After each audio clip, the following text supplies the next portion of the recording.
দুর্গাপুজো তো চলেই এলো, আর মাত্র হাতে গোনা কয়েকটা দিন। তো আমিও এবার তোমাদের জন্য নতুন দুর্গাপুজোর জুয়েলারি নিয়ে হাজির হলাম। তো আজকের ভিডিওটিতে আমি একটা দুর্গা ফেস ইউজ করব সিলভারের উপরে। এখানে আমি সবার প্রথমে একটা মাউন্ট বোর্ড রাউন্ড শেপে কেটে নিয়ে তার উপরে ব্ল্যাক কালারের কাপড় ভালোভাবে লাগিয়ে নিলাম।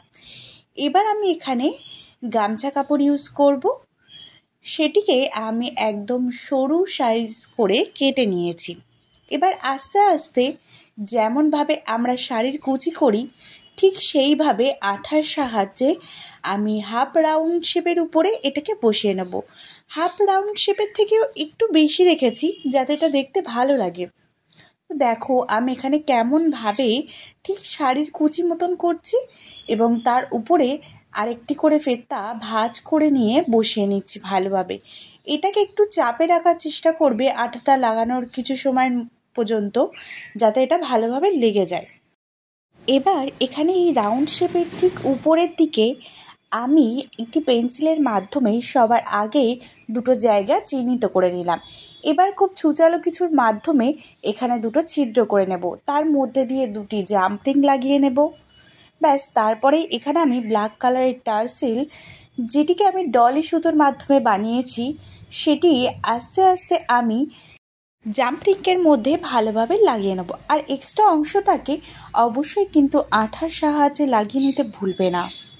দুটো জাম্পিংয়ে একই রকমভাবে আমি টার্সেলটা লাগিয়ে নিয়েছি। এবার এখানে আমি কিছু কটন বল ইউজ করছি। কটন বল নিয়েছি শুধুমাত্র সাদা আর লাল রঙের। প্রথমে দিয়ে নিচ্ছি লাল এবং তারপরে রাখছি সাদা। দুই সাইডে একই রকমভাবে আমি 3টে করে লাল কটন বল এবং 2টো করে সাদা কটন বল ব্যবহার করেছি। এবারে আমি এখানে এই সিলভারের যে দুর্গা ফেসটা সেটা লাগানোর জন্য সবার আগে একটা তার ইউজ করছি। সেই তারটিকে ভালোভাবে পিছন দিকে পোটের মধ্যে দিয়ে এটাকে আটকে নেবার পরে ঠাকুরের উপরের দিকে থাকা একটা অংশের মাধ্যমে এটাকে ভালোভাবে তার দিয়ে আমি বেঁধে নিলাম।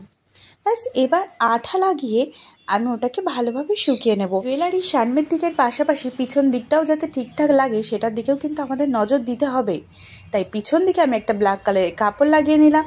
এবার একই রকমভাবে আমি এখানে দুটো রাউন্ড শেপের উপরে গামছা কাপড় লাগিয়ে নিয়েছি এবং তার উপরে ছোট্ট ছোট্ট দুটো ব্ল্যাক কালারের কাপড় আমি ভালোভাবে লাগিয়ে নিচ্ছি ঠিক মাঝখান অংশটায়। এবার একটা করে জাম্পিং এবং তার নিচে দিয়ে নিয়েছি ঝুমঝুমি।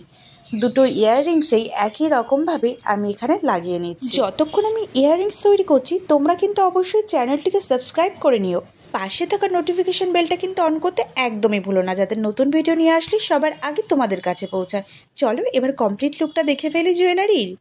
কি কেমন লাগছে জুয়েলারিটি? তোমরা কিন্তু এই জুয়েলারিটি অর্ডার করতে চাইলে কমেন্ট করে অবশ্যই আমাকে জানিও। খুব সহজেই বাড়িতে বসে পেয়ে যাবে এই জুয়েলারিটি। তো আজকের ভিডিও কেমন লাগলো অবশ্যই কমেন্টে জানাতে ভুলো না, আর চ্যানেলটিকে সাবস্ক্রাইব করতে তো একদমই ভুলো না। চলো টাটা, নতুন কোনো ভিডিও আবার দেখা হবে তোমাদের সাথে।